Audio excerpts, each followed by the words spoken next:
Nselmilkom, nilqakom għal programmi ieħor vi jew va nkomplu bid-diskussjoni brabta mal-kampanja elettorali 2026 qegħdin fit-19 il-jum. Ejja, fadal ftit ieħor. Imma miegħi illum għandi żewġ nisa, għandi lil Rebecca Buttigieg kandidata fisem il-Partit Laburista u lil Graziella Attard Previ fisem il-Partit Nazzjonalista. Din il-ġimgħa komplew il-proposti miż-żewġ naħat. Il-bieraħ il-Partit Laburista vara l-manifest elettorali tiegħu Int Malta. Il-Partit Nazzjonalista il-bieraħ ħareġ bil-proposta dwar 5 snin bla taxxa għal żgħażagħ illi jibdew jaħdmu. Din il-ġimgħa kellna ħafna proposti, allura forsi dan il-programm ikun jista' jidħol fuħut minnhom. L-ewwel nett Rebecca Buttigieg u Graziella, nirringrazzjakom li qegħdin miegħi llum. Nieħu pjaċir ikoll in-nisa hekk għaliex tara n-nisa fil-politika llum tieħu pjaċir. Qabel ma nibdew għall-mistoqsijiet, kif qed tħossukom qegħdin fit-19 il-jum tal-kampanja elettorali, naf li diffiċli, inti Rebecca. Lewnet bonġu li kull is-semja kollha tal-programm. Ovvjament il-kampanja elettorali ġib magħha numru ta' sfidi, però hija l-iktar moment fil-politika illi nieħu gost nagħmel għaliex ovvjament qiegħed tiltaqa' man-nies b'mod aktar kostanti, b'mod aktar regolari, nkunu qed nispjegaw il-proposti li qed inħabbru bħala partit u nieħdu r-reazzjoni tagħhom in real time tista' tgħid għax inkun fid-djar tagħhom u jkun hemm il-press conference għaddejja tal-Prim Ministru hemmhekk ngħidilhom isma' x'taħsbu minn din il-proposta u hemmhekk tiġbor il-feedback tagħhom. Jiġifieri il-kampanja elettorali hija waħda mill-isbaħ momenti li tagħtix fil-ħajja politika u issa nħarsu l-qudiem għal jum il-votazzjoni ta' 30 ta' Mejju. U inti Graziella, Rebecca bdiet tgħid kemm importanti li tibqgħu tiltaqgħu man-nies. Inti taqbel magħha din li mhux biss li jkunu l-konferenzi imma li intom fiżikament kunu qed tiltaqgħu u tieħdu il-feedback b'mod personali. L-ewwel nett insellem l-issemija kollha kif ukoll it-telespettaturi mbagħad illejla li jkunu qegħdin jsegwu dan il-programm. Iva, fil-fatt il-kampanja elettorali żgur li huwa moment li fil-waqt li jiena dejjem ngħid li l-kuntatt tagħna man-nies qatt ma jaqta', però propju waqt il-kampanja elettorali jkun iktar dak il-perjodu li b'xi mod jew ieħor iktar qed tkun viċin għax anki jekk mhux per se house visits, ngħid għalija jien tkun anki mixja fit-triq, kulħadd waqfek, kulħadd jkellmek, kulħadd tara li għandu interess kbir f'dak illi qiegħed għaddej u tagħtik l-opportunità illi titħaddet u titkellem propju fuq il-proposti illi kif qalet anki Rebecca iż-żewġ partiti jkunu qegħdin jresqu, però naturalment inti l-kostitwenti tiegħek jkunu iktar interessati propju f'dak illi qiegħed jresaq il-partit tiegħek. Iva huwa opportunità wkoll illi naturalment huwa żmien eċitanti għax ejja ngħiduha kif inhi. Il-poplu ser jkun qiegħed imur jivvota u għaldaqstant huwa mument importanti ħafna għax ikun qiegħed jażel propju dak il-gvern li jrid li jmexxih. Grazzi, ħonibdew minnu fih fid-diskussjoni, nfakkar li tistgħu tibgħatu messaġġi fuq il-numru ta' WhatsApp li għandna li huwa 9900 9937 9900 ħalli inkun naf ukoll intom x'taħsbu kif għaddejja d-diskussjoni li għandna. Ħanibda b'Rebecca. Rebecca l-bieraħ, anzi din il-ġimgħa il-Partit Laburista vara l-pjan għas-saħħa fosthom sptar ġdid tas-saħħa mentali f'Mater Dei, espansjoni ta' l-ITU u tal-emerġenza u servizzi aktar b'saħħithom għal screening kontra diversi tipi ta' kanċer għan-nisa u għall-irġiel. Daw ftit li qed insemmi għax kien hemm aktar proposti oħra marbuta mas-saħħa.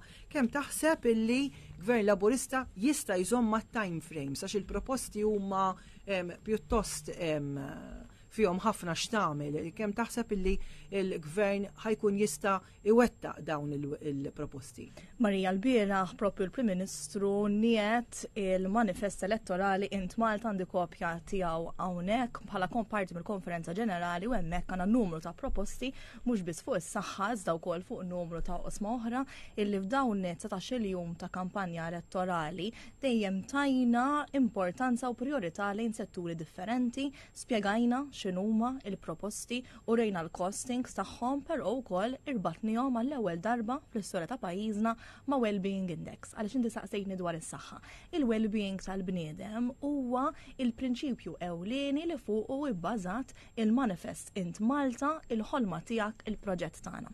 U allura meta qed tara lill-Prim Ministru u lil diversi kandidati illi jkunu qed iħabbru il-proposti ta' dan il-manifest, inti qed tara pjan fit-tul mhux biss tal-5 snin li ġejjin ta' jorbot ukoll mal-viżjoni 2050 fejn inti qed tara kif ser inkunu qed nagħmlu għall-aħjar f'diversi oqsma. Inti semmejt li s-saħħa u s-saħħa mentali settur ħafna l-qalbi u li nieħu gost li qed naraw li dejjem qed jingħata aktar priorità fuq livell politiku għaliex qabel ftit li xejn konna nitkellmu dwaru, iżda lum il-ġurnata bħala Partit Laburista speċjalment qed nirrikonoxxu l-importanza tiegħu u allura qed ninvestu anka f'dawn is-servizzi, mhux biss fil-manifest imma anka fit-track record tagħna matul dawn is-snin.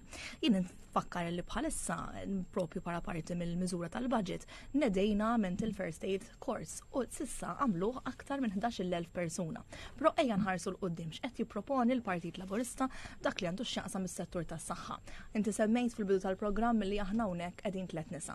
Għall-ewwel darba l-Partit Laburista qal li ser ikun qed ivvara strateġija għas-saħħa tal-mara. Għaliex għal żmien twil is-saħħa tal-mara ma kienx qed tingħata l-importanza li forsi kien jisħoq ilha, illum qed nitkellmu aktar dwar kundizzjonijiet li jaffettwaw lil eluf ta' nisa imma ma nitkellmux biżejjed dwarhom, nitkellmu dwar il-menopawża pereżempju li eluf ta' nisa li żgur li qed jismawna jgħaddu minna, però aħna bħala partit qed ngħidu illi se nkunu qed nipprovdu l-HRT medication li huwa l-hormone replacement treatment medication illi ħatkun qed tingħata b'xejn u dik ukoll ser tagħmel differenza kbira dejjem jekk il-Partit Laburista jingħata il-fiduċja fit-30 ta' Mejju.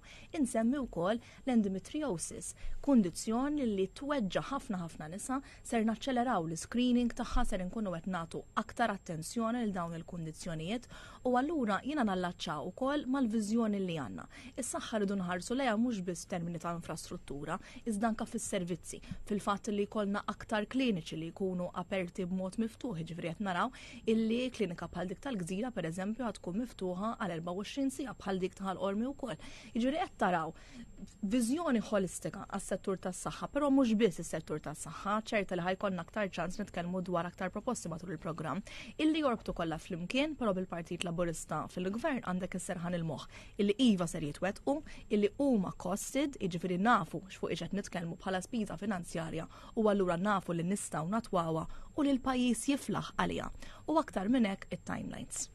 Grazzjella, xissa kun nitlobkom illi tagħtu r-reazzjonijiet tagħkom dwar dak li rispondiet Rebecca dwar il-pjan tas-saħħa tal-Partit Laburista. Jiena meta nisma' dan it-tip ta' diskors ta' track record u serħan il-moħħ, b'mod partikolari fejn tidħol il-qasam tas-saħħa naħseb il-poplu hemm barra kulħadd jaf it-track record tal-Partit Laburista x'kienet tul dawn l-aħħar snin. Forsi ninsow naħseb mill-lider illi kellna il-weda ta' sptar ġdid tas-saħħa mentali tul dawn l-aħħar snin illi ma sarux. Jiġifieri meta nitkellmu track record u serħan tal-moħħ, żgur li f'dan il-każ ma jrendix.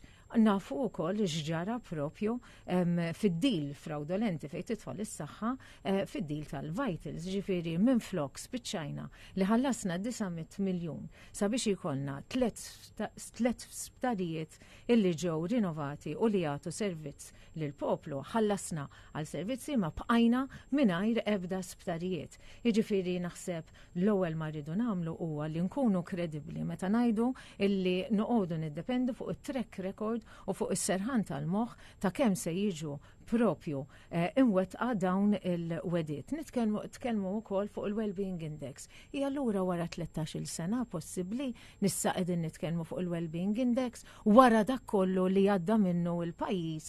Issa nitkellmu fuq il-Wellbeing Index, jiġifieri wara illi qegħdin naraw illi fnejna il-pajjiż propju bil-korruzzjoni u l-korruzzjoni għandha wkoll l-effett tagħha fuq il-well-being tal-persuna. Fnejna il-pajjiż b'overpopulation illi l-koll nafu x'qed ikun propju l-impatt tiegħu fuq in-nies. Traffiku li llum il-ġurnata dan ukoll semmejna s-saħħa mentali. Waħda mill-impatti tat-traffiku qiegħda tkun illi kulħadd ikun iddisprat imwaħħal fit-traffiku. Issemmit ukoll illi ser jkollna dan l-iżvilupp ta' sptarijiet ġodda. Kif jista' jitwemmen Partit Laburista li sejjer jirwettaq dawn il-wedid meta nafu li f'dawn it-13 il-sena flok propju wettaq dak illi huwa wiegħed xi spiċċajna bih waiting list propju fl-isptarijiet tagħna kif ukoll tmur l-emerġenza tagħmel sija twal dak huwa ġifieri għax ma kienx hemm soluzzjonijiet tal-Partit il-pjanijiet tagħna aħna nedejnihom ċari ħafna fejn tidħol is-saħħa huma ċari ħafna se jkollna 4 sptarijiet, se jkollna 4 sptarijiet, wieħed se jkun fuq naħa fuq ta' Malta, kif ukoll se jkollna wkoll illi il-Pawla Hub sejrin inkomplu nbidluha fi sptar ġdid ta' 250 sodda se ntejpu l-isptar Mater Dei biex jilaħaq ma' domanda dejjem tiżdied, il-pazjenti jinqdew aħjar u l-istaff jingħata ambjent adegwat u se jinfetaħ ukoll sptar ġdid ta' 400 sodda ġewwa Għawdex. Alla ħares ma kienx it-track record tal-Partit Nazzjonalista li kienu illi propju bena il-Mater Dei illi kulħadd jgħid illi huwa state of the art u bix-xorti kienu ukoll il-Partit Nazzjonalista illi bena l-isptar ta' Għawdex għax minn dak iż-żmien 13 sena ilkom fil-gvern. Fi 13 sena propju rispondi għal ċertu punti li għamlet il-kollega. Rispondi bot ngħaddi l-mistoqsija għal Grazzjella. Għaliex il-kollega semmi diversi punti u naħseb li irridu nagħtu ftit kuntest u nkunu ġusti ma' min qed isegwina għaliex faċli tajt ħafna affarijiet, però l-kuntest naħseb li jagħmel differenza enormi u anka illi nkunu naqra fatwali f'dak li ngħidu. Inti semmejtu illi ħatamlu Pawla Hub sptar ġdid. Ħanitkellmu dwar kemm ifisser li inti tagħmel investiment ta' dak it-tip. Mela bħalissa l-Pawla Hub huwa attrezzat b'ċertu mod biex inti tbidlu fi sptar, ovvjament dak ifisser illi titneħħi dak l-investiment kollu illi sar biex tibnih mill-ġdid u tagħmlu sptar. Dik hija dak li qed jipproponi l-Partit Nazzjonalista. Jiġifieri qed jgħid dak is-servizz li bħalissa qed jgħin l-eluf ta' persuni ħajalqu biex imbagħad jerġgħu jiftħu bħala sptar. Aħna qegħdin ngħidu li se nkabru l-Pawla Hub il-waiting list. Klinika nbidluha fi sptar ġdid. Illi jentkom għandkom Maħniex qegħdin ngħidu mal-Partit Nazzjonalista. Intom għandkom kandidat mal-Partit Nazzjonalista illi hu stess qal illi għandu l-ikbar waiting list waħda fil-Mater Dei. Jiġifieri kemm intkom kredibbli fuqhom dawn l-affarijiet? Kemm intkom kredibbli? Kandidat tal-Partit Nazzjonalista jitkellem u jgħid stess, jgħid meta toħorġu l-affarijiet out of context hija evidenti. Jiġifieri hemmhekk in-nies barra jafu kemm intkom kredibbli mhux biss fis-settur tas-saħħa qed nitkellmu credibilità across the board. Across the board. Jiġifieri jekk wieħed jitkellem dwar fejn ħan jinbena dan l-isptar pereżempju, għajdulna naqra fejn ħan jinbena dan l-isptar possibbli ma tkomx il-costings jew inkella idea ta' fejn it-Tramuntana hija pjuttost kbira fil-pajjiż fejn ħan jinbena eżatt. Kif ħatimlewh dan l-isptar għaliex intom titkellmu ħafna dwar l-emerġenza pereżempju jien infakkrek illi bħalissa għadu kif ġie aġġudikat it-tender sabiex ikun jista' tiġi attrezzata aktar l-emerġenza. In-nies jafu illi inti fi 13 sena fil-gvern dejjem tadatta għar-realtà illi jkun hemm. Jiġifieri il-poplu dak intom bistajduh, dak intom bistajduh.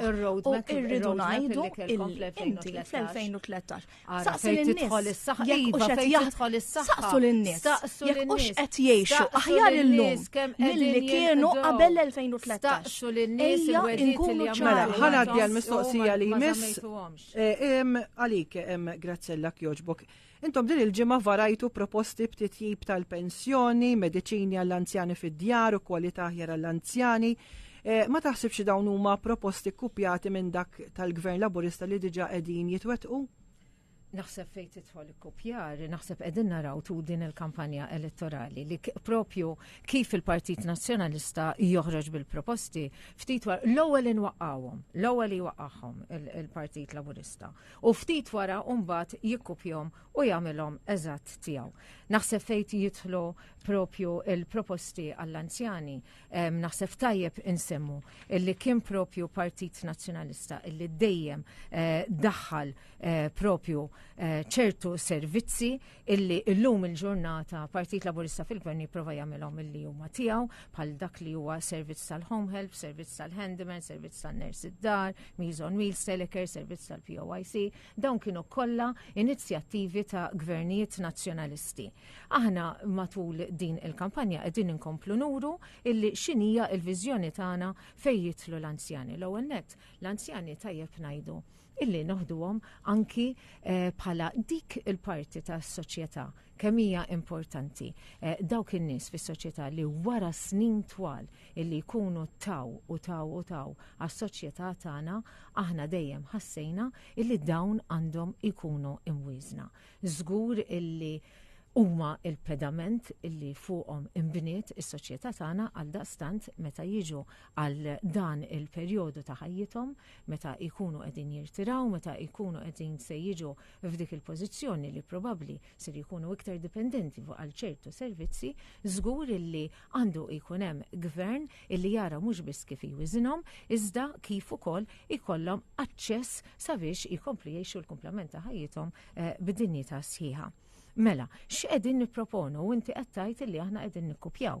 Sa fejna fien il-Partit Laburista mhuwiex jipproponi illi propju aħna illi sejrin insaħħu l-appoġġ għal kura tal-anzjani illi dawk illi bħalissa jinsabu f'dar residenzjali illi bħalissa jħallsu 80% tal-pensjoni tagħhom sabiex huma jirrisjedu f'dar residenzjali, aħna sejrin innaqsu ilhom għal 50%.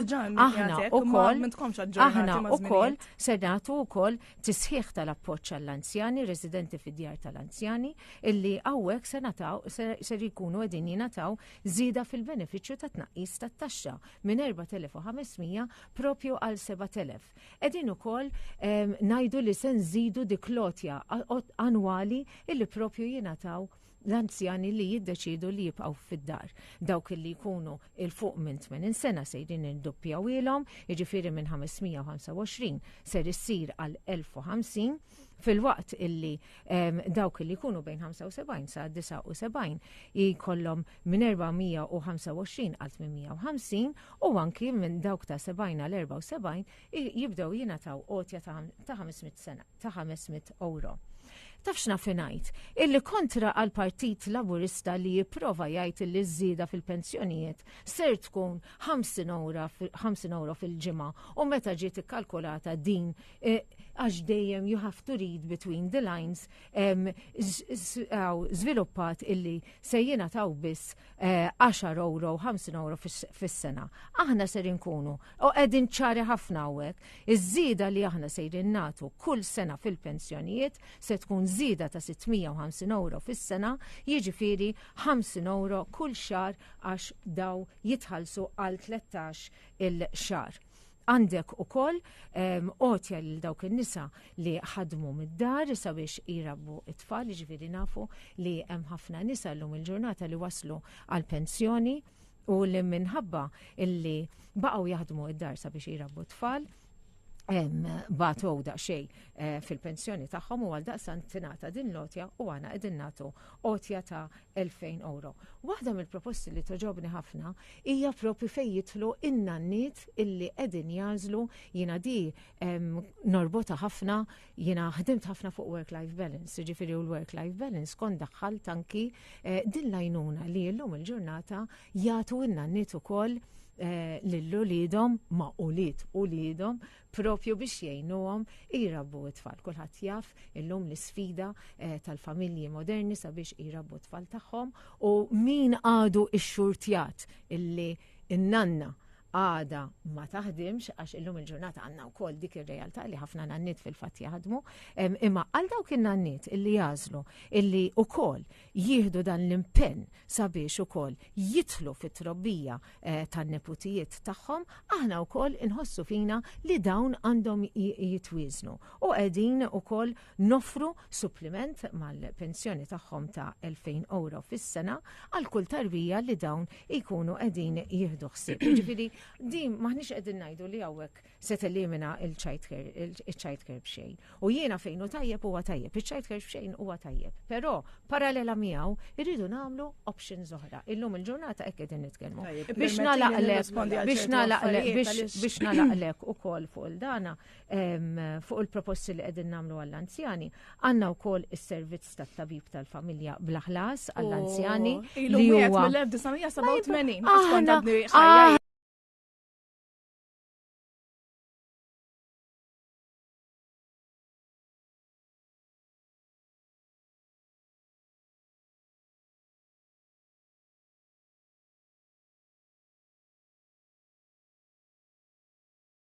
Grazzella, Rebecca intu natu ċans il-xulxin. Fil-li ma wettaqtuwix, tafu li ma wettaqtuwix. In-nies id-dar ma ħajifmu xej bit-tnejn titkellmu, jekk jogħġbu.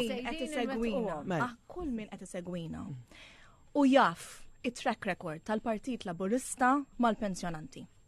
Il-pensjonanti taħdan il-gvern żdiedet il-pensjoni sena wara sena.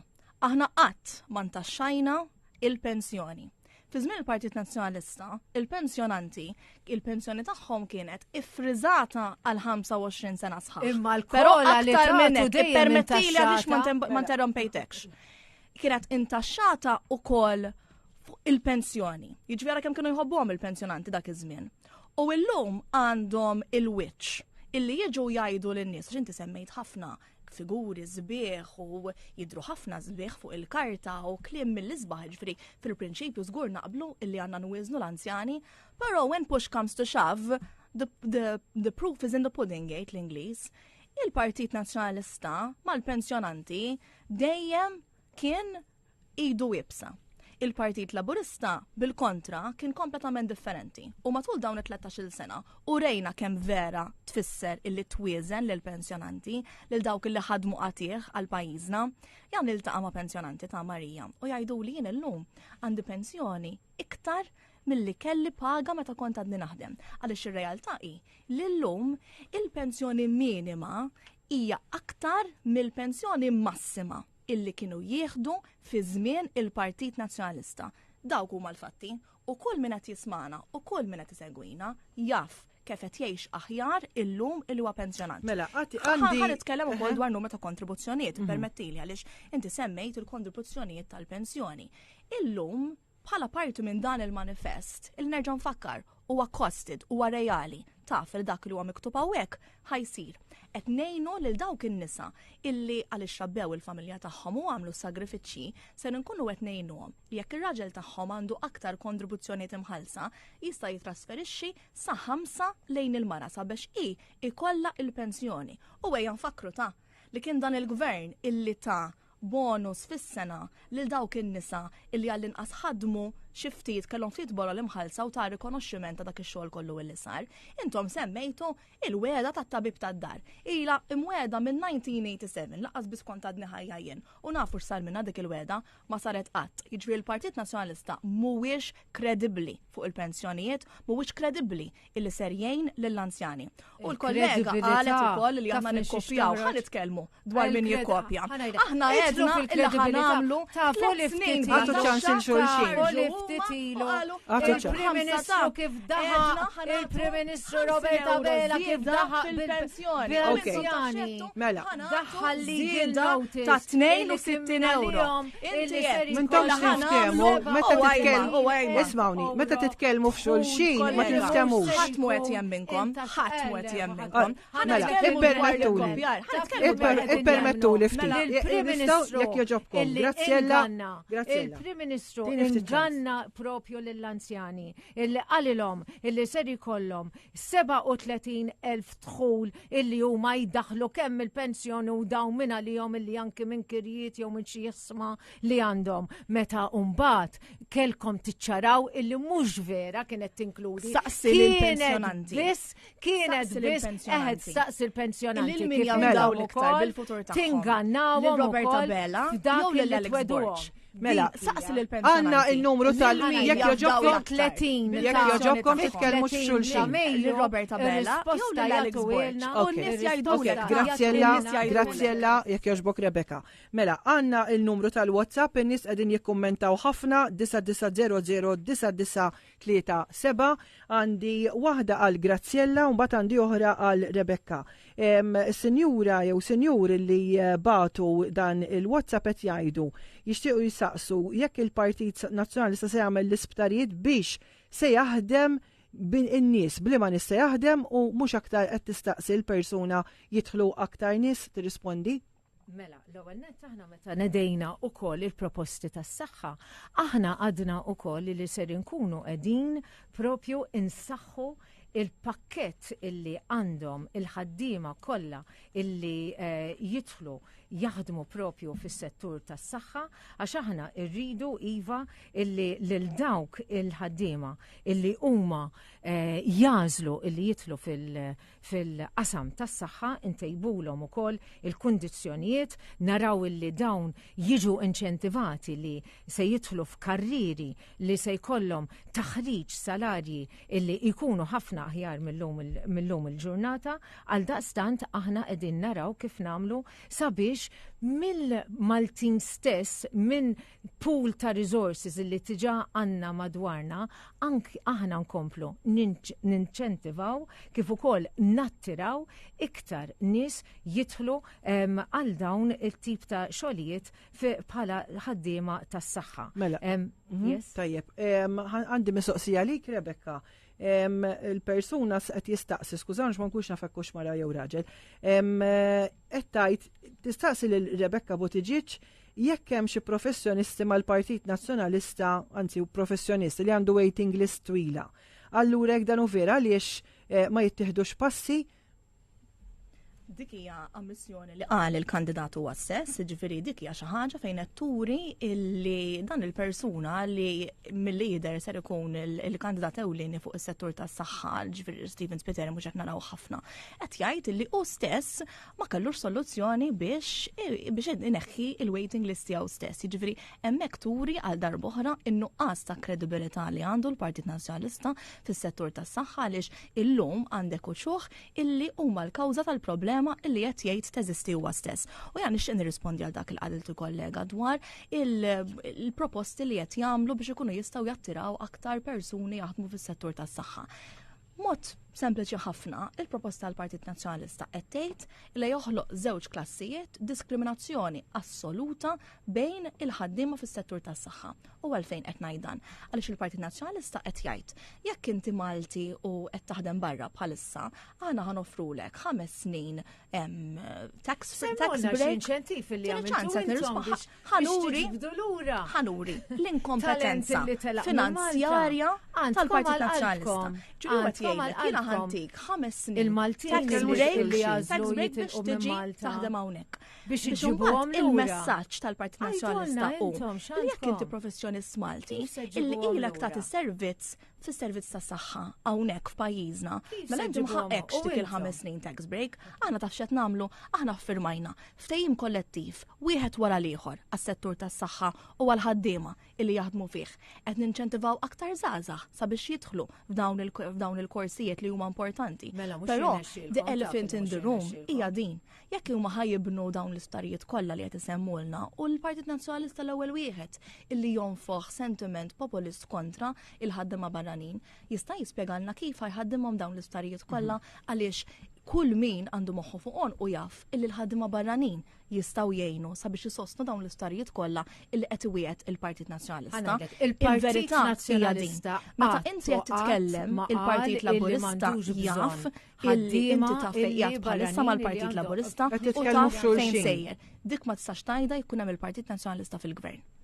Jekk ma jimpurtax. L-undermining illi jsir mill-Partit Laburista propju biex jipprova jiddiskredita xi kandidat illi aħna għandna meta kulħadd jaf illi jekk dan għandu waiting, mela dan jekk dan għandu waiting list da jiddependi biss fuq innifsu mhux skont ir-riżors li hemm madwaru, jekk da jiddependi ma' uqala Grazzella. Ħanajlek jiena mhux biex niddefendi, jiena qed illi intom Partit Laburista li qegħdin f'paniku.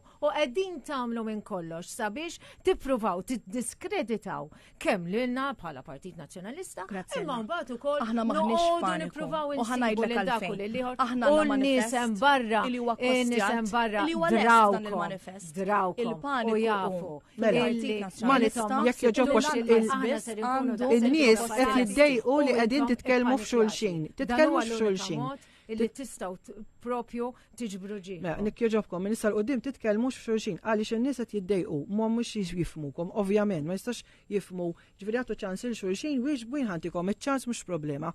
Rebecca, Partit Laburista din il-ġimgħa l-Prim Ministru vara l-proposta ta' 1,000 euro għal terapija għal tfal bejn 18 u 23 sena li għandhom diversi sfidi fosthom ta' diżabilità u fond ukoll allokata l kull persuna b'diżabilità.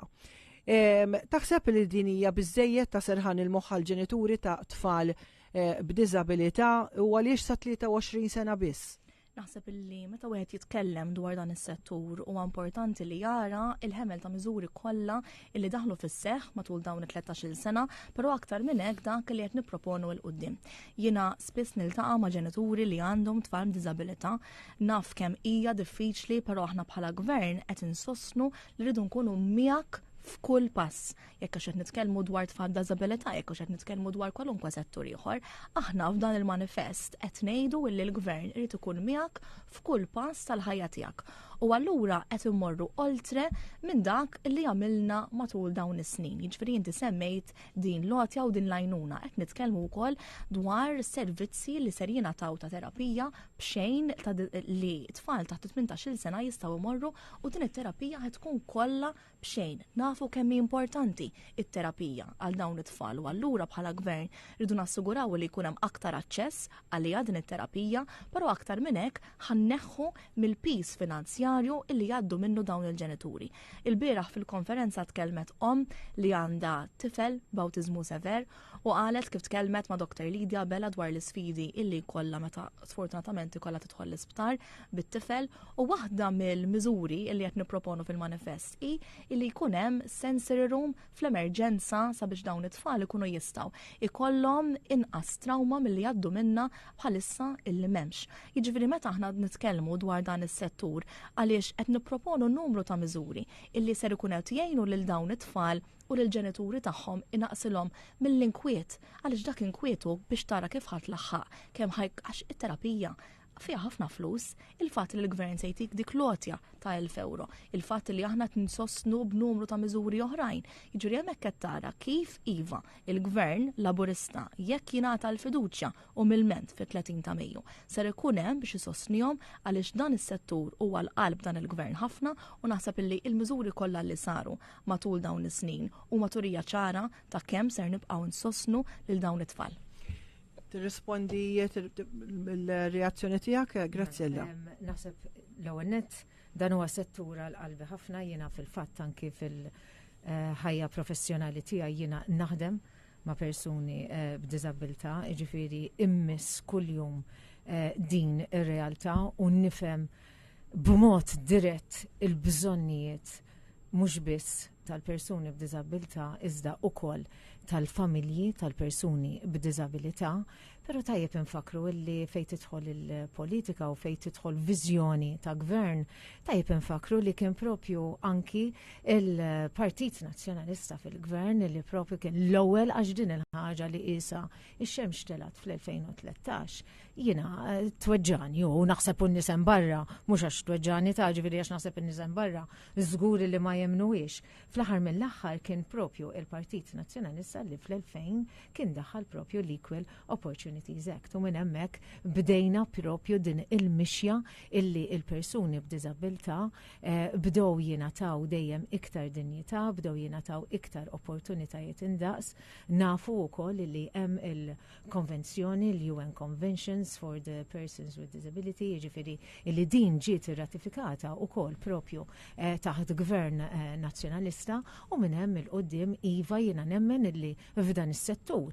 U naħseb hemm ara ikonna ħafna divergenzi bħala partiti politiċi, però nemmen illi hemm setturi wkoll illi ħafna drabi ikun hemm konsens, ġifieri u fej dak li jkun tajjeb ngħidu li hu tajjeb u jkompli miexi il-qudiem, anzi naraw illi anki naħseb hawnhekk se naqblu jkun min ikun fil-gvern meta jkun qiegħed jressaq proposti li b'xi mod jew ieħor jkun qed jtejjeb il-ħajjiet ta' dawn il-persuni li ħafna drabi il-vuċi tagħhom hija sikta ħafna, għandna nkunu minn ta' quddiem dik hija l-politika li jiena nemmen fiha, li jiena ċerta wkoll illi l-Partit Nazzjonalista jemmen fiha u li hekk għamilna anki tul dawn l-aħħar snin illi konna fl-oppożizzjoni, aħseb wara x'se nagħmlu meta jekk Alla jrid il-poplu jagħtina il-fiduċja u nkunu fil-gvern, imma aħna dejjem ġibna il-persuna, in-nies l-ewwel u qabel l-interessi li qatt jista' jkollna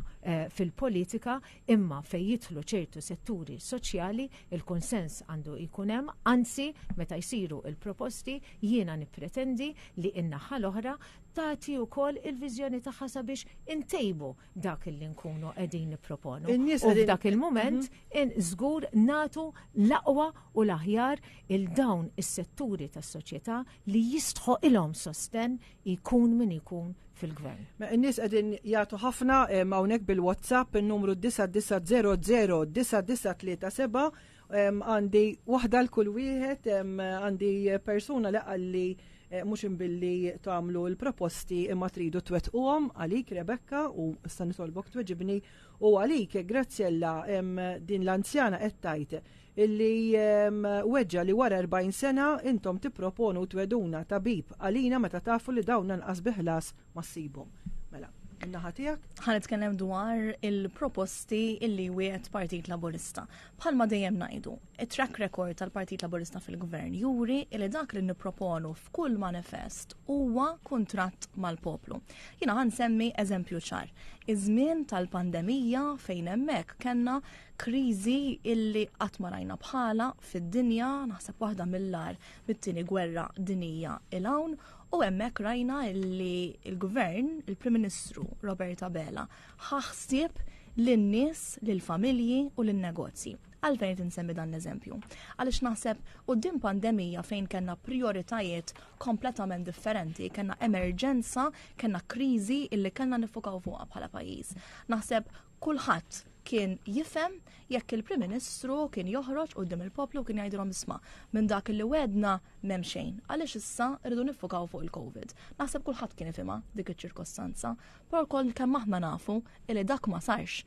Anzi, ħarġna mill-pandemija għaliex kellna pjan u għamilna dak kollu li stajna sabiex ipproteġejna lil niesna, però x-xogħol fuq il-manifest baqa' għaddej tantu hekk illi implementajna 84% tal-manifest Malta flimkien u llum qed nerġgħu niġu umilment quddiem il-poplu sabiex nitolbuh il-fiduċja tiegħu ħalli nwettqu dawk il-miżuri kollha li għandna f'dan il-manifest sabiex nassiguraw illi il-ħolm ta' kull wieħed u waħda minna, u meta nitkellmu ħolm mhux qed nitkellmu fl-astrat ta' hawnhekk, qed nitkellmu dwar affarijiet li affettwawna fil-ħajja tagħna ta' kuljum. Jiena t-tifla da kif ħatalaqtu propju il-ġimgħa d-dieħla. U allura meta nitkellmu dwar il-lif tal-maternità hija xi ħaġa li nifhem illum ferm aktar milli kon nifhem qabel. X'qed inwedu aħna? Qed inwedu 28 ġimgħa lif ta' maternità. Qed inwedu illi ser nirdupjaw il-lif tal-paternità minn ġimagħtejn għal xahar. U għall-ewwel darba ser nintroduċu lif speċjali ta' 6 xhur illa jista' jinqasam b'mod ugwali bejn il-ġenituri skont id-dinamika u l-bżonnijiet ta' dik il-familja sabiex nassiguraw illi fl-ewwel momenti tal-ħajja ta' dik it-tarbija u l-ewwel momenti tiegħek kif issir ġenitur, inti għandek iċ-ċans illi tqatta l-ħin mat-tarbija tiegħek u tax qed ngħidulu lill-poplu dik l-ispiża kollha ħajkopriha lill-gvern. Mhux ħajbatu għan-negozju u mhux ħadbatija inti fil-paga. Ħanieħdu ħsiebha kollha aħna. Dik hija d-differenza. Grazzella tweġibni għall-WhatsApp il-messaġġ għalik. Nista' nwieġeb il-WhatsApp u nirrispondi daqsxejn ukoll, please. Mela. Bħala s-servizz tat-tabib tal-familja l-ewwel nett jiddispjaċini nisma li għatanna din iċ-ċirkostanza li tisma anzjana tajdlek illi ila 40 sena titlob illi kolla dan it-tip ta' servizz u illum il-ġurnata mlaqqas issib tabib tal-familja. Però aħna li qegħdin nipproponu huwa hija li din hija skema sabiex l-anzjani jkunu jistgħu jirreġistraw mat-tabib tal-familja illi tkun propju tal-għażla tagħhom u dawn jkunu jistgħu mbagħad propju jirċievu kura primarja kontinwa illi tkun waħda bl-aħlas. Ġifieri xi tfisser din? Ma s-senjura qed tiddubita din il-proposta għalhekk ġifieri qed tgħidlek għas issib bil-ħlas aħseb wara kif ħassib bl-aħlas. U nirrelata li qal Stephen Spiteri wkoll, ġifieri issa kif se solvu għadin intom? Issa, aħna qegħdin propju noħorġu din it-tip ta' inizjattiva illi inkomplu nħeġġu propju anki l-tobba sabiex jkunu jistgħu jipprovdu dan it-tip ta' servizz sabiex inkunu nistgħu propju l-anzjani tagħna jkunu iktar moqdin fid-djar tagħhom. Nixtieq nagħti daqsxejn ta' reazzjoni propju għal dak illi għadha kemm qalet l-onorevoli kollega tiegħi Rebecca Buttigieg illi għada kemm qalet propju fuq il-work-life balance. Jiena meta nisma' l-Partit Laburista illum il-ġurnata jagħmel dawn it-tip ta' wedid, jiddispjaċini ngħid imma għawek żgur li mintomx kredibbli. Jekk mintom kredibbli f'xejn żgur li din mintomx. Intom partit illi propju fl-2022 daħħaltu l-inqas li stajtu ddaħlu fejn tidħol id-direttiva tal-work-life balance. U illum il-ġurnata fuq l-adwa tal-elezzjoni tiġu tippruvaw tajdu illi propju setatu 28 ġimgħa maternity leave. Meta aħna ilna propju mill-2022 mozzjoni li konna tiġa aħna zidna il-maternity leave, konna tiġa zidna il-paternity leave, konna tiġa għadna l-ispiża kollha għandha tinġar mill-gvern, konna tiġa għadna ukoll illi dawn għandhom jiġu estiżi għas-self-employed. U mbagħad tiġu tajdulna llum il-ġurnata li intom kredibbli għal dan meta dak iż-żmien intom ivvotajtu bil-qawwa kollha kontra tagħha, aħna b'mod konsistenti ilna li jarafna li l-work-life balance huma l-iktar miżuri illi il-familji moderni tal-lum għandhom bżonn sabiex aħna insostnuhom propju fil-ħajja illi qegħdin jgħixu illum. U għal daqstant naħseb hawnhekk il-kredibilità jiddispjaċini ngħid hija żero tal-Partit Laburista. Anzi, aħna b'mod konsistenti ilna fl-2022 ħriġna mozzjoni. Erġajna wkoll ħriġna bil-proposti tagħna fil-bidu tal-2024 u wissa erġajna qegħdin intennu dak li qegħdin nipproponu minn 18 il-ġimgħa. Grazzi, reazzjoni qasira u ħanaddi għall-mistoqsija li jmiss. Jiena naqbel fil-prinċipju illi nagħtu ħafna iktar work-life balance lil familji tagħna, però bejn il-kliem u bejn x'jista' jsir hemm differenza enormi u ħanajt għalfejn. Għaliex faċli twiegħed lil ma jisfen jekk taf li inti ma tistax issostniha. U naħseb li jekk wieħed iħares lejn il-bidla il-kredibilità tagħkom f'dan is-settur meta nitkellmu dwar il-wedit li nagħmlu, għalhekk aħna dejjem nitkellmu dwar wedit ikkostjati għaliex inti ma tistax twiegħed lil nies xi ħaġa u mbagħad titla' fil-gvern u tgħidilhom minn dak li jedna m'hemm xejn ta' għax għamilt il-kalkoli biżbaljati. Ġifieri aħna nitkellmu qed ngħidu illi aħna fi żmien illi għamilna ippermettili grazzi Alla qed nitkellmu dwar il-work-life balance. Ħanwieġbek fuq kollox, naf li għandek l-iskript lest mhux problema, qrah kemm trid. Imma aħna hawnhekk qed nitkellmu hawnhekk qed nitkellmu dwar il-work-life balance. Ejja ninfehmu lin-nies kif issa iva il-pajjiż qiegħed fi stat finanzjarju b'saħħtu biex inkunu nistgħu insostnu dawn il-wedit. Fl-2022 aħna iva ittrasponejna direttiva, għamilna bidliet, però rridu nkunu ċerti li dak illi nwedu nistgħu nwettquh. Il-Partit Nazzjonalista jifhem ħafna jista' jwieħed ħafna affarijiet sbieħ. Imma l-verità hi li mhuwiex kapaċi jissostniha. Aħna hawnhekk x'qed ngħidu. Aħna hawnhekk qed ngħidu. Gvern għaqli ikun jaf illi jista' issostni il-finanzjament tal-pajjiż. Permettili naħseb mela. Hija faċli ħafna illi twiet ħafna affarijiet għax insemgħu ħafna sbieħ fuq il-karta. Però r-realtà biex tatwom biex ma ddaħħalx il-pajjiż ġoħajt finanzjarjament u jibatu in-nies fl-aħħar mill-aħħar hija ferm differenti. Mela llum il-ġurnata qed nitkellmu dwar il-fatt illi permettili, tant ma tridx tisma' dwar il-proposta tal-Partit Laburista, dak il-ċifra tajduh intom u ma tissemma imkien fid-deċiżjoni tal-qorti. Però n-nies iridu jkunu jafu eżatti kif ħanamlu l-ħajja tagħhom aħjar. Dik hija l-għażla li għandna fit-30 ta' Mejju. L-għażla fit-30 ta' Mejju hija din. Hija il-fatt li inti għandek Partit Laburista illi ekonomikament għandu il-kredibilità. Mexxa dan il-pajjiż f'pandemija, fi gwerra għal 2 u 3 u l-lum il-ġurnata tnejdu. F'din il-kriżi internazzjonali, meta inti għandek tmexxija soda, stabli, konsistenti u kredibbli. Inti għandek partit illi kapaċi sostni dawn il-wediet sabiex inti tkun tista' tqatta aktar ħin ma' tfal tiegħek.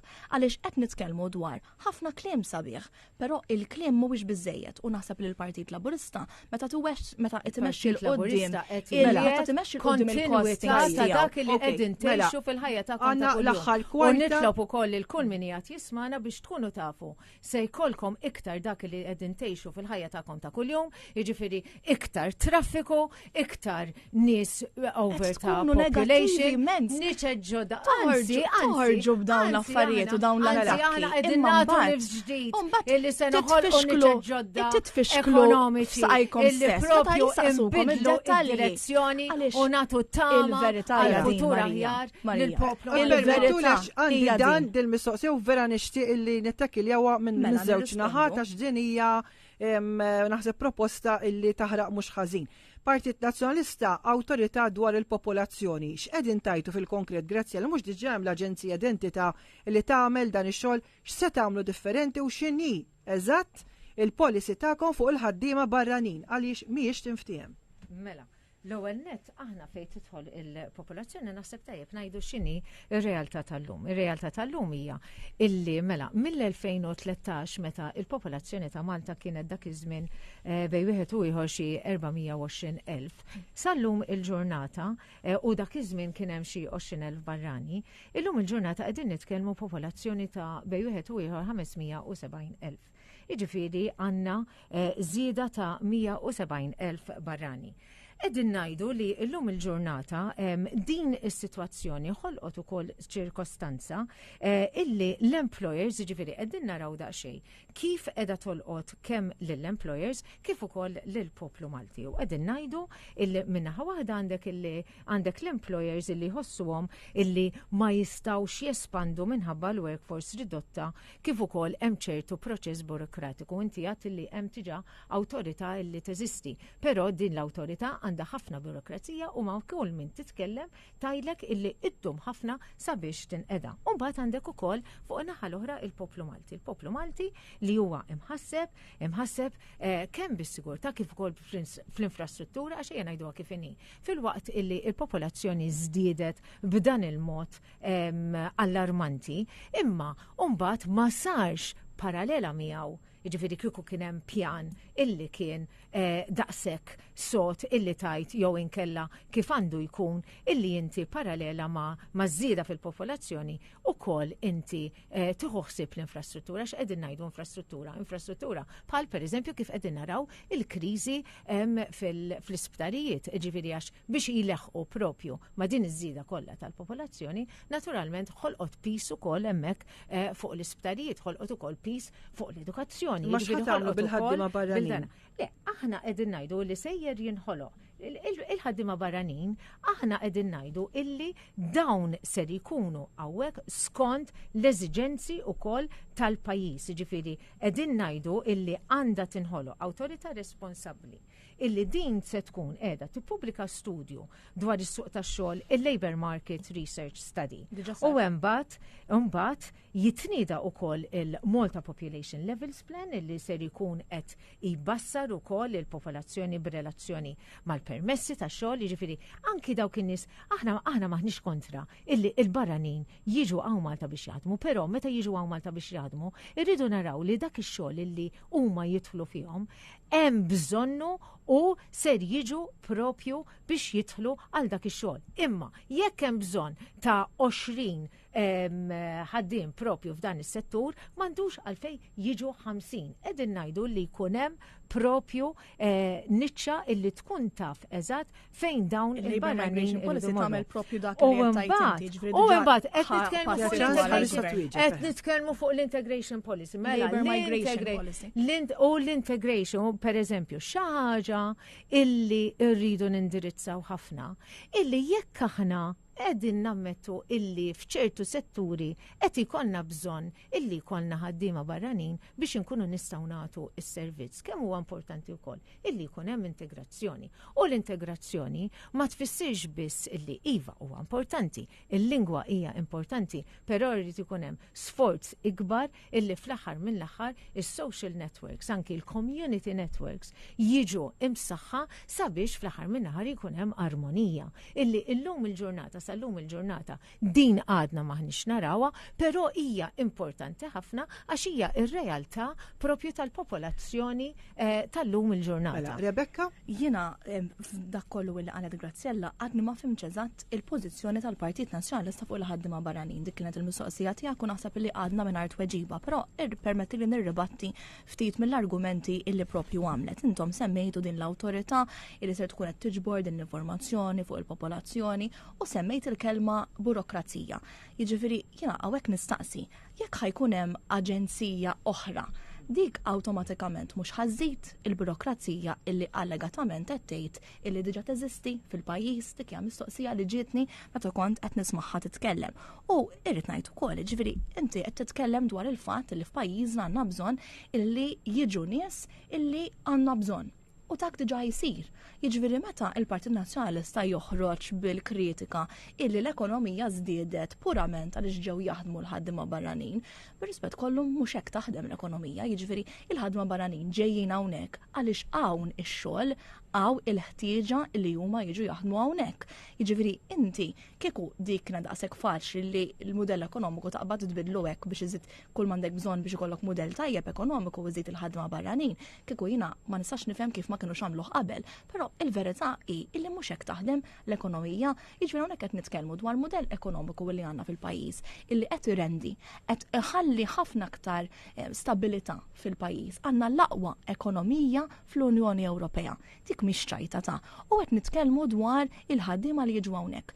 Infakkar illi propju sentejn ilu kważi ħriġna bil-Labour Migration Policy illi tagħmilha ċara ħafna illi il-persuni illi jiġu hawnhekk ser jiġu għaliex qgħu l-ħtiġa tagħhom u għaliex ma nstabux ħaddiema biżżejjed hawnhekk biex ikunu jistgħu jissodisfaw dik il-ħtieġa. Però aktar minn hekk intom ħriġtu bl-idea Alex Borch ħareġ jgħid illi kull min jiġi f'pajjiżna għandu jitgħallem il-Malti. Naqblu fil-prinċipju? Però diġà ssir din, jien insemmilek l-skills pass illi propju ġiet varata u qiegħda fis-seħħ. Insemmilek il-kors tal-I Belong illi ħarġu minnu Għajdilna kemm hemm waiting list tal-I Belong hemm waiting list u żgur li hemm għaliex hemm ħafna nies illi qed jidħlu qed tikkonferma is-suċċess ta' dak li diġà jeżisti. Jiġifieri ma nistax nifhem toħorġu bi proposti illi tafu li diġà qed jaħdem. Jiġifieri meta nitkellmu dwar il-ħaddiema barranin, ejja nitkellmu bl-aktar mod. Le, jiena l-punt tiegħu illi tant hemm nies illi għandhom bżonn. Mhux dak il-punt. Il-punt huwa il-Partit Nazzjonalista jipproponi xi ħaġa illi diġà qed issir. Dak huwa l-punt, meta il-Partit Nazzjonalista, meta Alex Borch ħareġ jgħid illi il-ħadma barranin għandhom bżonn ikunu jafu l-Malti u ħajproponi li jagħmel daw il-korsijiet kif u kome, diġà teżisti. Insemmilek l-Skills Pass, insemmilek numru ta' korsijiet oħra illi diġà jingħataw u allura nerġa' ngħid biċ-ċar kemm il-Partit Nazzjonalista lanqas jaf x'qed jgħid. Student illi jikkopja, student il mhuwiex ippreparat, mhuwiex kredibbli u l-Partit Nazzjonalista żgur illi mhuwiex kredibbli. Ejja nitkellmu fuq l-ikkopjar. Mela ħnedna illi ħanoħorġu ħanatu tax break liż-żgħażagħ għal 3 snin meta jitlu fis-suq tax-xogħol. Aħna edna 3 u ma qalu 5. Aħna edna ħanżidu l-pensjoni b'50 euro fil-ġimgħa u ma qalu 62 euro. Edna li għandna 100 proposta għawdex u ma qalu aħna għandna 120. Għadna li ħankopru sa' 25% tal-valur tal-proprjetà il-gvern ħajkopri 25% tal-valur tal-proprjetà tiegħek. U ma qalu aħna ħankopru lek sa' 50. Jiġifieri meta nitkellmu dwar l-ikkopjar huwa ċara li jintkom il-Partit Nazzjonalista huwa student illi mhuwiex ippreparat u meta ma tkunx ippreparat u ma tkunx taf id-dettalji hemmhekk tidħol il-biża li m'intkomx kapaċi twettqu dak il-twed. Twieġeb Grazzjella u ħanalqu dal-waqt id-diskussjoni. Dan it-tip ta' biża turi kemm inti f'paniku u qed tipprova timminimizza propju l-opponent tiegħek. Mela ħanajdu min qiegħed jikkopja. Kemm tħaqtu bil-kaptana Dr. Elix Borg meta ftit wara il-budget, ftit wara li kien għadu kemm laħaq bħala kap, ħareġ biċ-Child Trust Fund ta' 5,000 u intom għattu bdejtu titqu bih li din ikkupjaw ħaġa oħra, mentri intom ftit wara stess issa ikkritikajtu għal-lejlet l-elezzjoni edin tajdu illi issa setatu dan il-5,000 bird bonus. Hemm differenza ċara bejn it-tnejn. Waħda 5,000 xinti twielek, l-oħra ma jkollok 18 sena. Il-proposti tal-work-life balance kif għatlek ilna mill-2022 u mintom se tbellaw għal-il-ħadd illi issa intom kredibli biex twasluhom. Intom ma temnux fil-konċett, aħna nemnu fil-konċett u dak li qegħdin wedu aħna sejrin inwettquh. Il-4-day week. Taħdem fuq. U mela ħallina issa tara ħalli l-poplu jagħti l-fiduċja u kull kelma li qegħdin tajdu jkollkom tibilawha. Il-4-day week meta intom tħaqtu Belix Borg illi ħareġ illi qal ejja nibdew id-diskussjoni għal 4-day week. Jiġi issa l-Prim Ministru u jgħidilna compressed week. Jiġifieri allura issa wara dik il-kritika kollha ġiet tajba għandek il-corporate tax, il-Partit Nazzjonalista jipproponi il-corporate tax ta' 15% u mbagħad illum għandek il-Robert Abela jgħidlek le ta' mhux 15% ma' 25%. Xorta mhux tajba daqsa l-Partit Nazzjonalista ħriġna propju il-proposti fuq it-taxxa tas-suċċessjoni l-ewwel ippruvajtu tajdu li ma tistax issir u mbagħad ħriġtu wkoll il-proposti tagħhom. L-istess bħal-mediċini b'xejn fejn jidħlu l-kanser. Wieħed mill-esponenti tagħkom jgħidilna le ma tistgħux tagħmluha mentri ftit wara toħorġu propju li se tagħtu dawn il-mediċini b'xejn. U trid tgħidilna illi aħna qegħdin nikkopjaw għaliex ma tarawx xejn intom tagħmlu intom. Nikkalmaw ftit l-aħħar battuti. Rebecca għatfadlilna ftit tal-jiem oħra għat 30 ta' Mejju u l-istess ħansaqsi lil Grazzjella il-manifest varajtuh. Ovvjament l-impenn ovvjament jibqa' dej sa 30 ta' Mejju, l-aħħar kelma fil-qasir fidejkum bat Grazzjella wkoll. L-għażla fit-30 ta' Mejju hija waħda għall-futur tagħna. U meta nitkellmu dwar il-futur, irridu nassiguraw li dak kollu li tkellimna dwaru fuq dan il-programm jista' jsir. Għaliex iva nistgħu nitkellmu ħafna dwar il-kunċetti dwar work-life balance, dwar flexible working hours, però kif ħadd tissustanzjom u kif ħajirnexxilek tatwhom. U naħseb hemmhekk hemm id-differenza ewlenija bejn iż-żewġ partiti għaliex il-Partit Laburista fil-Gvern iwiet dak illi jaf illi jista' jitwettaq għaliex għandu l-għaqal ekonomiku, għandu it-tmexxija u l-kapaċità illi jmexxi l-ekonomija. Ir-riżultati illi kellna matul dawn is-snin juru illi aħna noffru stabilità. U allura dak kollu li qed nitkellmu dwaru jekkux is-super bonus ta' 1,000 euro fis-sena, jekkux il-fatt li inti jekk inti żagħżugħ għall-ewwel 3 snin m'intix ser tħallas taxxa fuq 30,000 euro. Dak ifisser illi inti ser ikollok żieda ta' ħajħallulek fil-but 12 l-1000 euro. Jiġifieri meta nitkellmu dwar dawn il-proposti kollha, il-Partit Laburista fil-Gvern l-ewwel nett taf fejn qiegħed u taf fejn sejjer. Però aktar minn hekk għandna l-kredibilità u dik hija d-differenza ċara u l-għażla li hemm fit-30 ta' Mejju. Ejja ma nipperikolawx il-futur u dak kollu li ksibna sa issa. Grazzi, Graziella. Billi bezzaw il-poplu maħna se naslu imkien, pero jina bi pjaċir ngħid illi il-poplu hemm barra illum il-ġurnata qiegħed jfittex nifs ġdid biex permezz tal-Partit Nazzjonalista fil-Gvern se propju jintroduċi niċeċ ġodda ekonomiċi sabiex l-ekonomija Maltija ma tibqax tiddependi biss fuq it-tkabbir tal-popolazzjoni, qed jiddependi wkoll għal nifs ġdid sabiex l-enerġija ma tibqax tiddependi biss fuq il-gass, iżda nintroduċu enerġija alternattiva illi propju tiġi ġenerata mix-xemx u dan ser jkun qed jwassal għal roħs fil-kontijiet tal-elettriku, ser jkun qed jfittex nifs ġdid billi jara attwalment sptarijiet ġodda li permezz propju tagħhom il-poplu ser jkun jista' jinqeda, ser jara wkoll miżuri reali u effettivi ta' work-life balance proposals, se jara wkoll żieda fil-pensjonijiet, żieda wkoll fl-istipendji tal-istudenti. Dan huwa n-nifs ġdid li jridu n-nies, għajnuna għal first time buyers kif ukoll aktar sigurtà propju fil-lokalitajiet tagħna. Iva jien inħares il-qudiem u anki l-poplu naf il qiegħed jħares il-qudiem sabiex jkompli jisma' il-proposti pożittivi li għandna għalihom bħala Partit Nazzjonalista għax jaf illi u jixtieq illi huwa il-Partit Nazzjonalista li ser jagħti nifs ġdid lill-poplu Malti u Awċi, ser jagħtih direzzjoni, ser jagħtih tama u ser jagħtih futur. Rebecca Buttigieg, kandidata fissem il-Partit Laburista. Graziella Attard Previ, kandidata fissem il-Partit Nazzjonalista. Grazzi li kontu mana. Aħna se nkomplu aktar għandi l-opinjonista u analista politiku Herman Schiavone b'qaw mana u b'qaw batulna il-WhatsApp santikom nerġa' numru. Grazzi li segwejtuna.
Lura għal program Vi jew Va qabel kellna l-battibekki jaħarqu mhux ħażin bejn Rebecca Buttigieg tal-Partit Laburista u Graziella Attard Previ fisem il-Partit Nazzjonalista min kienet isegwi jiena ħallewni bla nifsu provajt inwaqqafhom jiddispjaċini għaliex meta bdew jitkellmu f'xulxin.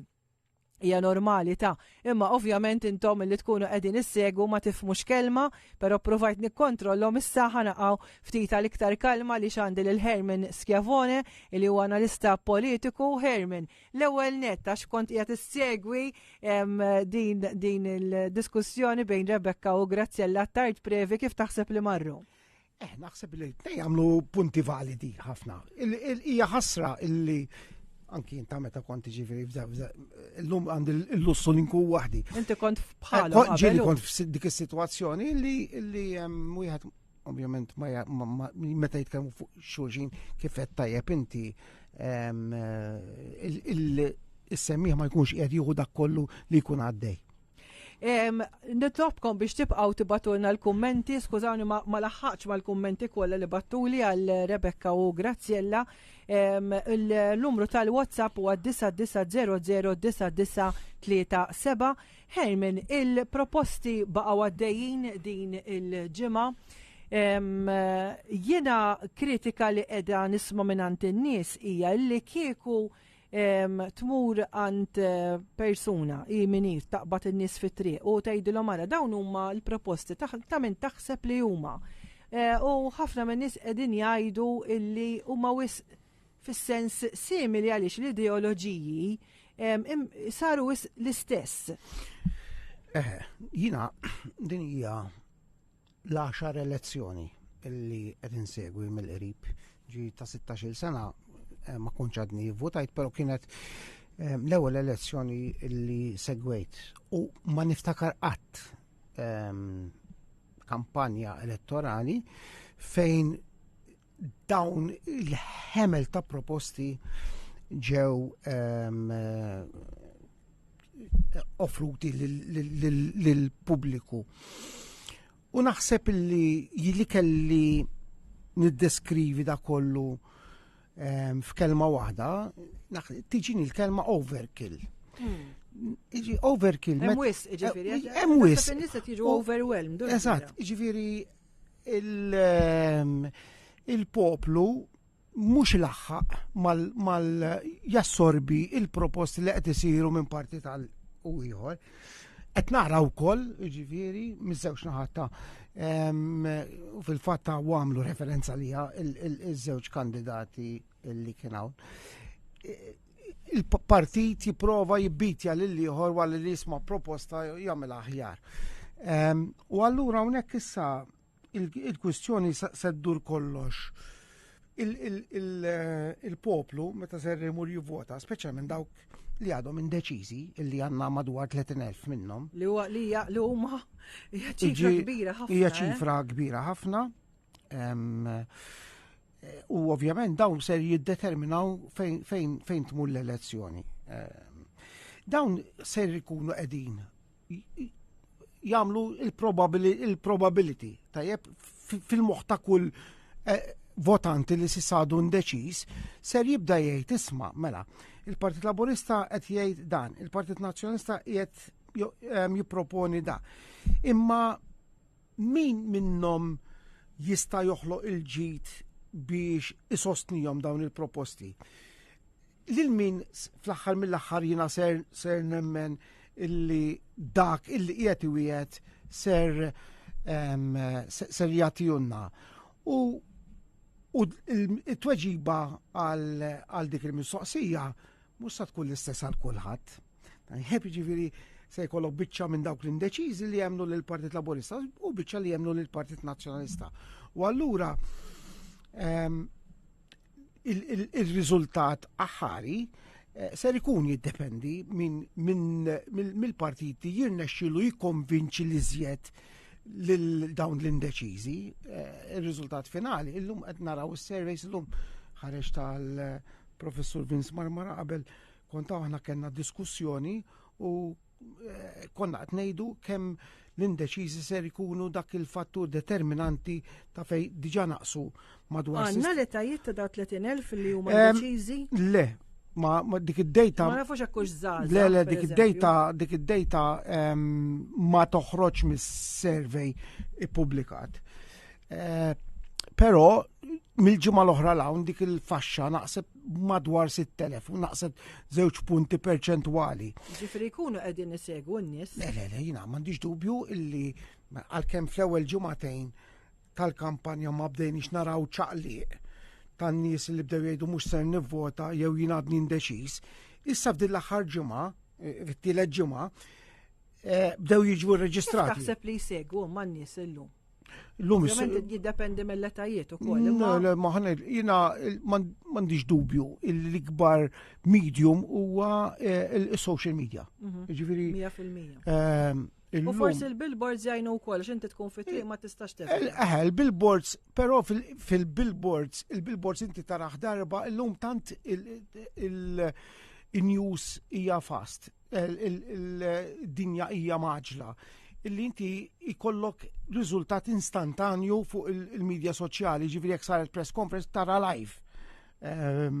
Tajjeb fuq billboard inti qed tara statement ta' partit jew ieħor, però mbagħad ovvjament għandek it-television, imma fl-opinjoni tiegħi the way forward issa minn elezzjoni l-oħra naħseb l-aħħar 3 elezzjonijiet l-użu tal-medja soċjali hija dejjem jikber u l-partiti qed jinvestu anke f'dak il-medium. Ekku.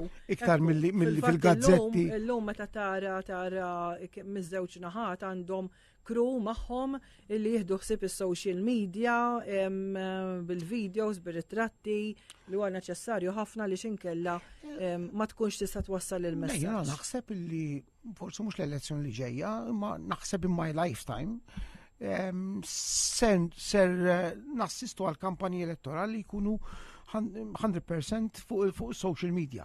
Ġifieri l-Amerika waslu. Tajjeb, ġifieri kollok ftit ads fuq il-television, imma il-verità hija li l-social media l-avvanzi però hemm il-periklu tagħha wkoll. Ġifieri hemm il-periklu tal-AI. Tajjeb, dikka hija illi unfortunately qegħdin naraw filmati illi huma misleading ħafna u ġejjin rajt filmat il-bieraħ. Deepfakes l-iktar inkwetanti fl-opinjoni tiegħi. Da ma jimpurtax għax huwa sarkastiku li jġiblek l-Xboard xejn tivvutaw lill-Partit Laburista. Hemmhekk imma meta jkollok inti tintuża l-AI b'messaġġ sottili, hemmhekk huwa perikolus. Ekku. Perikolus. Il-proposti li tħabbru din il-ġimgħa, li ma l-iktar proposti li laqtuk miż-żewġ naħat. Aħna il-Partit Laburista għafas ħafna dil-ġimgħa fuq is-saħħa u anka fuq li jwieżen ġenituri ta' tfal li jkollhom diversi sfidi bħal diżabilità. Il-Partit Nazzjonalista mar mis-suġġett jaħraqu fil-fatt tal-ek saqsejtulhom dwar il-popolazzjoni u l-ħaddiema barranin li huma l-aktar proposti li taħseb li n-nies laqtuhom din il-ġimgħa miż-żewġ naħat. Naħseb li s-suġġetti li ntmessew mill-partiti huma ta' interess tal-popolazzjoni żgur huwa suġġett kif għadt inti tajjeb jaħraq is-soluzzjoni tiegħu ma nafx hux tajba li toħloq awtorità burokratika oħra, għadni ma nafx id-dettalji tagħha biex inkun onest, ġifieri. Imma żgur illi ikollok parti mill-poplu li qed tisma' dik il-proposta, naturalment anki l-Partit Laburista, ġifieri diffiċli ma kinux qed jitkellmu dwar l-istess suġġett, però l-Partit Laburista wkoll tkellem fuq suġġett illi jolqotna l-kollu vera s-saħħa u il-proposta illi tolqotni ċerġ żgħar, pereżempju il-proposta li jekk inti għandek familja ta' bitlet titfal u l-gvern jagħtik grant biex inti tkun tista' tixtri karozza ikbar. Naħseb dawn huma niċċeġ żgħar illi però jinkwadraw tajjeb fl-iskemi oħra biex tkun inċentivata żida fil-popolazzjoni. Tajjeb ġifieri jorbot tajjeb. Però dawn huma niċċeġ żgħar. Sissa il-partiti ħarġu l-proposti in ġenerali għal faxex kbar ta' nies, għal ħaddiema, għal pensjonanti, għall-istudenti. Jiena ma neskludix illi min issa l-qudim il-manifest tal-Partit Laburista għadni ma rajtux. Però qed nassumi li fih, issa ikolli ċans naraħ. Faxxex żgħar illi jkun iridu jittargetjaw, ġifieri fis-soċjetà dawk li jħobbu l-annimali pereżempju, tajjeb dawk illi fil-fatt il-Prim Ministru semma illi ser tiġi attakkat l-abbuż l-annimali eżotiċi. Ġifieri. U allura naħseb ukoll li l-Partit Nazzjonalista issa wkoll jibda wara li għamel il-proposti tiegħu b'mod ġenerali għal faxex kbar jibda jittargetja il-bdiewa l-sajjieda. Tajjeb, fax dawn il-faxex. Dawn il-proposti imma qed ngħidlek il-feedback li nieħu min-nies ta' kuljum qed ikunu wisq fiskali miż-żewġ naħat. Il-Partit Nazzjonalista l-istess qed iwiegħed ħafna proposti fiskali u jiena staqsejthom meta kienu hawnhekk kemm fir-realtà jistgħu ikollhom il-flus biżżejjed biex iwettquhom. U l-Partit Laburista l-istess ħafna proposti fiskali wkoll. Taħseb illi n-nies għalkemm kulħadd jieħu pjaċir b'weda fiskali, jgħiduha kif inhi kulħadd irid iktar flus fil-but u għajnuna biex ikun jista' jmexxi l-ħajja aħjar. Kemm taħseb illi n-nies qegħdin jifhmuhom imma x'qed ikun hemm ħafna minn daw it-tip ta' proposti. Kisbalju. Ġifieri, mela, l-ewenet il-proposti fiskali qed isiru għal żewġ raġunijiet. Tajjeb, l-ewenet in-nies tuħu gost kif għadt inti illi tistenna li tmur aħjar, jew tittama li tmur aħjar. Però wkoll il-partiti jafu illi strateġikament dawn huma l-aktar proposti illi ċaqalqu l-vot minn naħa l-oħra. Ġifieri il-soċjetà Maltija hija magħmula minn poplu illi il-valur fiskali itieħ valur għoli, ġifieri nistgħu nitkellmu fuq l-ambjent u kien hemm ftit proposti, però il-verità hija illi dak huwa l-iktar mod li għandek tattakka fis-sens tajjeb lill-elettorat. Fil-fatt jiena għall-ewwel ġimgħa tal-kampanja, issa donnu għadda ħafna żmien imma qed nitkellmu 15 ilu, il-Partit Laburista kien qiegħed jagħmel proposti diretti li għadhom jiftakruhom in-nies. €50 pensjoni lill-pensjonanti, €1,000 super bonus. Dawk huma fil-waqt li l-Partit Nazzjonalista kien qed jitkellem fuq 4 sptarijiet ġodda illi minkejja li huma tajbin, tajjeb jiena dal-aħħar jum bdejt ngħid kieku tista' tallagħhom iż-żewġ partiti fil-gvern daqs kemm hemm proposti tajbin. Ovvjament mhux possibbli. Imma fl-ewwel ġimgħa il-Partit Nazzjonalista ma kienx qiegħed ikun dirett fuq il-fiscal measures, tajjeb, u naħseb li l-ewwel ġimgħa l-Partit Nazzjonalista tilef il-kampanja. Tajjeb, it-tieni ġimgħa irranġa ħafna u mbagħad beda jitkellem fuq l-istipendju, fuq il-bonuses, tajjeb, fuq il-pensjoni. Hemmhekk imbagħad beda ġi in line mal-Partit Laburista. Issa ovvjament meta niġu issa għandna bħallhom 15. Bħallhom 15 eżatt. Bħallhom ġimgħa jibda l-early voting, jiġifieri jkollok numru ta' nies li diġà jkunu li votaw. Tajjeb, fl-aħħar mill-aħħar se tkun il-kredibilità tajjeb li ż-żewġ partiti iħadnu mal-poplu Malti. Jiġi fl-aħħar mill-aħħar il-poplu ser jgħid, almenu dawk l-indeċiżi, għax l-oħrajn deċiżi. Tajjeb, ma dawk l-indeċiżi jgħidu issa jiena għandi dal-proposti. It-tnejn tajbin, min minnhom kapaċi wettaqhom u min kapaċi joħloq ekonomija illi sostnihom. X'inhi l-analiżi tiegħek dwar l-għażla tal-kandidati taż-żewġ naħat? Ġifieri llum qed naraw illi hemm kawtela, jiena krajta, hemm kawtela ma ħallewx il-kulħadd jaqbad u joħroġ jew iċċettaw il-kulħadd. Għax illum ovvjament inti taf xi ġifieri Hermin għax kont fiha. Illum biex toħroġ fil-politika mhijiex deċiżjoni faċli. Deċiżjoni diffiċli ħafna, toħodlok ħafna minn ħajtek, ġifieri aħna llum ngħidu tajjeb toħroġ fil-politika, ma fil-verità hemm sagrifiċċji kbar ħafna, però qed naraw wkoll miż-żewġ naħat minn naħa tiegħi kawtela. X'inhi l-opinjoni tiegħek? L-ewwel il-klassi politika qiegħda f'kompetizzjoni mal-industrija biex tattira nies l-aqwa nies. Issa jiena fl-opinjoni tiegħi naqbel miegħek illi n-numru ta' kandidati illi pjuttost naqas u it's okay fis-sens ġifieri inti għandek 65-70 se jitilgħu. li kelli nħares lej dak il-16 li telqu mill-Parlament. Najt kemm tlifna mħuħu, ġifieri miż-żewġ naħatu, ġifieri l-ħar noqgħod insemmi il-deputati li spiċċaw u li forsi kien għad baqalhom xofru. U importanti ħafna allura. Ma taħsibx li għaż-żewġ naħat ħanajda tajb ukoll. Iva, li kollok l-esperjenza hija dejjem tajba xiġifieri. Li kollok l-alternanza huwa tajjeb. Ma li jkun hemm spazju. Li kollok dem ġdid. Iva, tajjeb ħafna, però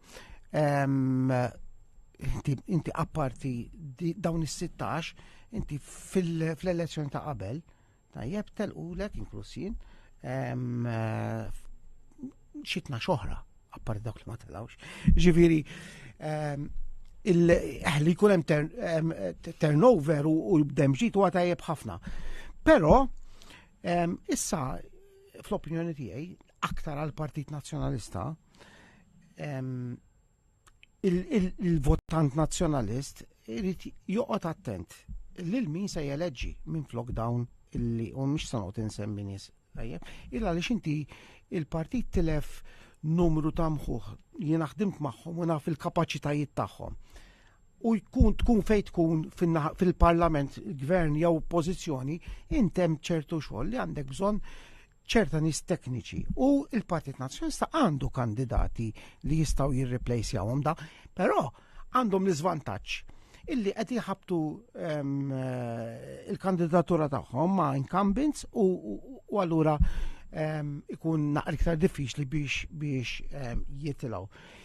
Il-Partit Laburista tilef ukoll kandidati. Jiena sorpriż ħafna kif il-Partit Nazzjonalista ma naqqas flok żied il-kandidatura tan-nisa il għaliex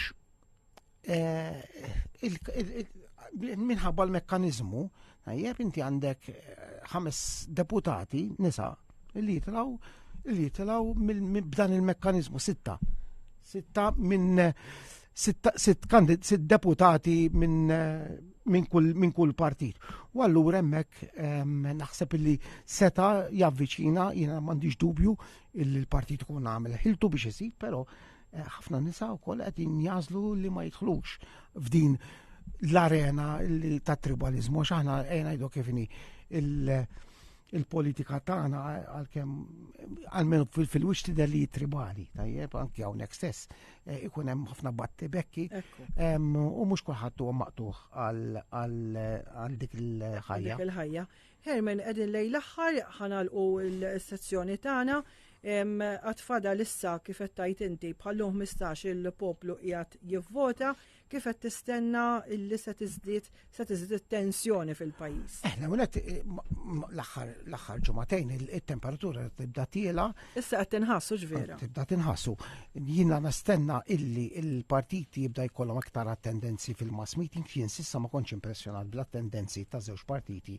Però taħseb li dik hija li turi fejn sejra l-elezzjoni? Assolutament le. Assolutament. Ġifieri il-mass meetings mhumiex indikatur ta' fejn sejra l-elezzjoni. Sissa kellna kampanja ċivili pożittiva. Nittama normalment mill-ġimgħa dieħla jibdew jinqalgħu naqra lingwanti u jkun hemm naqra attakki li wieħed ma jixtieqx li jarhom, però nispera li l-partiti jippruvaw illi jħallu l-kampanja dejja kif inhi b'mod pożittiv illa li fl-aħħar mill-aħħar il-poplu Malti japprezza l-elezzjoni tgħaddi u kalla jrid fl-ewwel ta' Ġunju il-ħajja tkompli. Herman Schiavone, nirringrazzjak ħafna li kont magħna tajjeb issa konna aktar kalmi u żgur li jissemmija u t-telespettaturi apprezzaw issa li stajtu tifhmu eżatt x'qiegħed jingħad. Grazzi wkoll li l-Grazzjella Tarprevi u lil Rebecca Buttigieg li kienu magħna fl-ewwel parti tal-programm. Grazzi lilkom u grazzi wkoll lit-tekniċi, grazzi lil Joe Fenek u lil bħalissa nsejt x'ismu il-Patrick Borch xi kultant niblenkja. Il-Patrick Borch li kienet jassistini wkoll biex dan il-programm ikun ukoll imxandar fuq it-televiżjoni u grazzi lilkom li segwejtuna.